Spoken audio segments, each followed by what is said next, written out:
We're just a few months out from next-gen consoles, and if you're like me, your PC feels like it's in need of an upgrade. I've got a Core i7 6700K, a GTX 1080, and 32GB of DDR4 2400 RAM. It's pretty much fine for every game at the moment, but it is struggling with more intensive VR games like Half-Life Alyx, as well as 4K gaming, which, outside of a few lower-end games, I play most games at 1440p to get a stable 60 FPS. But where do I, and maybe you, go from here if you're looking to upgrade?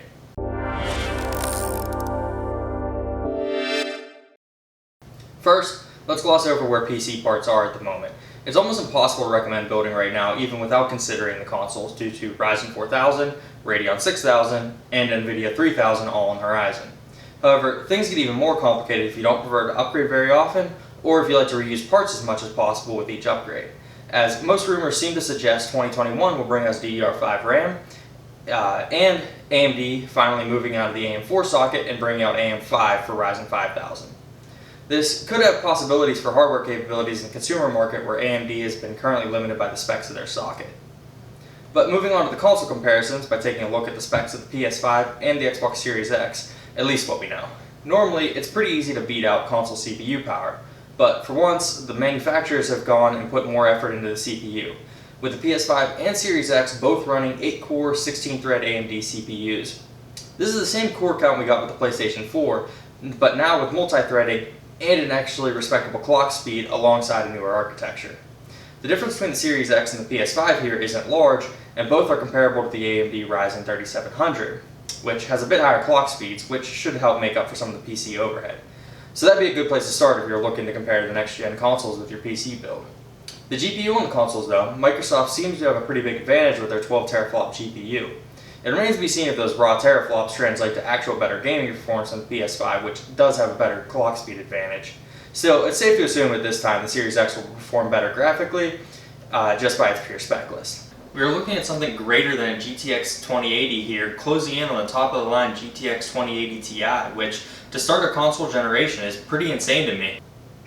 This still changes little when it comes to how to build a comparable gaming PC though. Just buy a 2080 or Ti, clearly ignoring price constraints, and the earlier discussion about the 30,000 series for GPUs coming out soon. However, the real discussion on what to do with matching the consoles comes from the SSDs. This is the place most gamers are going to need to pause and put in some extra thought into their builds, and it's an area that's never been difficult in the past due to consoles either having small or slow 2.5-inch HDDs or no add-on storage in the older days at all. These days though, with the PS5 and Series X, the Series X is rated for a 2.5 gigabytes per second SSD, and the PS5 is rated at a just absolutely impressive 5.5 gigabytes per second. Okay, but before I go too far, let's be clear. Competing with the PS5 here on your PC build really isn't that important. Microsoft is committed to supporting the Xbox One for the first 2 years of the Series X existence, which means our baseline to beat is, well, already beaten in all of our gaming PCs. This will most likely mean PC games coming in as multi-platform across either all consoles plus PC and Microsoft's own exclusives coming to PC. Those should all run without us having any concern for upgrading our SSDs. Sony has only just started putting the back catalog of their games onto PC, and there's really nothing to suggest that they're going to start putting newer games on there at any faster rate. But with that out of the way, let's continue on with the full consideration of both the PS5 and Xbox Series X SSD performance. Competing with Microsoft's console here actually shouldn't be too hard. Many modern common NVMe SSDs, such as the Samsung Evo or Sabrent Rocket, are rated for speeds up over 3,300 megabytes per second, which handily beats the speeds Microsoft is rating their drive at. When it comes to beating Sony though, we need to start looking at Gen 4 drives. However, even then we fall short. Gigabyte Aorus, Sabrent Rocket, and pretty much every other Gen 4 NVMe SSD I've looked into are all rated for 5,000 megabytes per second reads, or slightly less, which still falls a bit short of the PS5's drive. To even get there then, we are looking at new AMD Ryzen motherboards and chipsets and $200 SSDs to get all the support for these Gen 4 drives, and we still haven't even caught up to the PS5's performance. Let me stop for a second and just say I'm pretty impressed here. Both next-gen consoles overall have impressed me with their willingness to truly up the ante on performance, but Sony going beyond what even a current Gen 4 SSD can do is really impressive to me, on paper at least. But I'd rather not get into what that translates to for games until I see it. That Ratchet & Clank world transition, though, certainly is already looking pretty amazing. So how do we beat it if we really wanted to make sure our next build was stronger than the consoles that are coming out? Well, we can definitely beat it handily, but we're going to spend some money.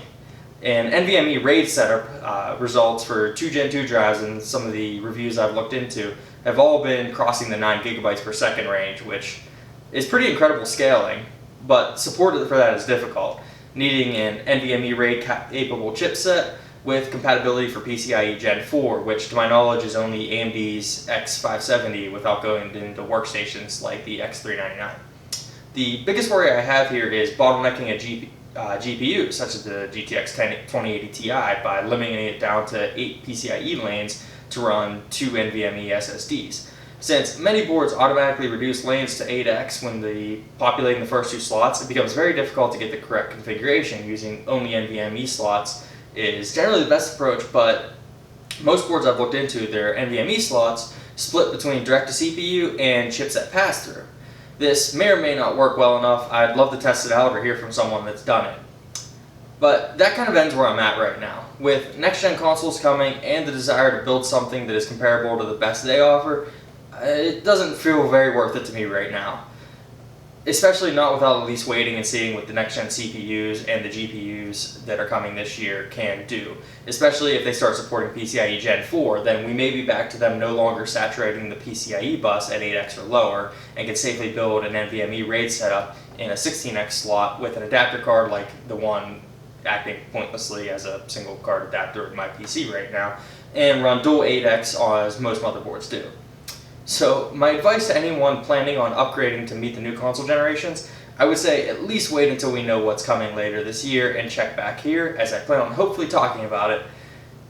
So thank you. If you at all found this worth your time, you enjoyed watching this, please toss me a like and subscribe. I'm just kind of getting started here, and I'd love the opportunity to keep building more content for you. Thank you.